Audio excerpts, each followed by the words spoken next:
এই প্রবাসে নতুন যারা আসছেন তারা সহজে হাল ছাড়বেন। মনে রাখবেন, প্রবাসে যেহেতু আপনি আসছেন, আজ না হোক কাল সফল হবেন একদিন। শুধু সময়ের অপেক্ষা, একটু কষ্ট করতে হবে। সফল হওয়া যদি এত সহজ হইতো তাহলে মানুষ ওই বাড়ি ভিটা বন্ধক রেখে এই প্রবাসে আইয়া গোলামি করতো না মানুষের।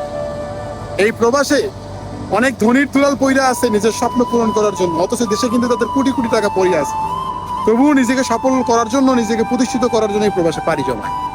বুঝছেন? তো সফল হওয়া এত সহজ না। যারা নতুন আসছেন অল্প একটু ধৈর্য ধরেন, আল্লাহর কাছে শুকরিয়া আদায় করেন।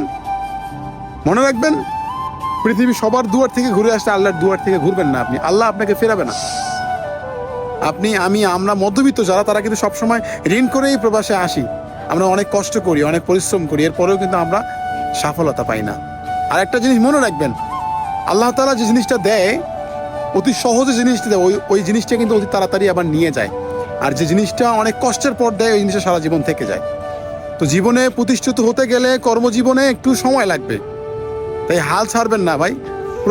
এই প্রবাসে আপনি যে পরিস্থিতিতে আছেন, আপনি যে পজিশনে আছেন, তার থেকে অন্যের দিকে তাকান, তারাও কিন্তু আপনার থেকে ভালো নেই। আসলে এভাবেই আমরা কেউ কারো জায়গা থেকে ভালো নেই। সবাই সবার জায়গা থেকে একটু না একটু সমস্যা আছেই, কোনো না কোনো প্রবলেম আছেই। তো জীবনে চলতে গেলে, হাঁটতে গেলে, সমাজে থাকতে গেলে প্রবলেম থাকবে রে ভাই। চলাফেরা, প্রতিষ্ঠিত হওয়া, স্বপ্ন পূরণ করা এত যদি সোজাই হইতো, তাহলে মানুষ এই সোনার শরীর নষ্ট কইরা মানুষের গোলামি করতো না রে ভাই। ঠিক আছে? আমার কথাগুলো একটু মনে রাখবেন ভাই। কেউ হাল ছাড়বেন, নতুন যারা আসছেন এই প্রবাসে কেউ হাল ছাড়বেন না। আমিও প্রথমে এই প্রবাসে আসার পর অনেক চিন্তা করতাম যে ভাই আমি কবে প্রতিষ্ঠিত হব। অনেক মানুষরা এত টাকা ইনকাম করে, এত টাকা স্যালারি পায়, এত অল্প দিনের মধ্যে আমি 1000 টাকা স্যালারিতে কবে কি করব। আল্লাহর রহমত যদি থাকে, যে 10 টাকা দিয়ে কিছু করতে পারবেন, আপনি 2 টাকা দিয়ে কিছু করতে পারবেন। সময় লাগবে ভাই, মনে ধৈর্য লাগবে, আল্লাহ তাআলার প্রতি বিশ্বাস রাখতে হবে, কখনো নিরাশ হবেন না।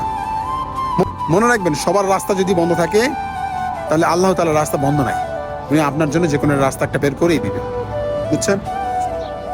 তাই যারা নতুন প্রবাসে আসবে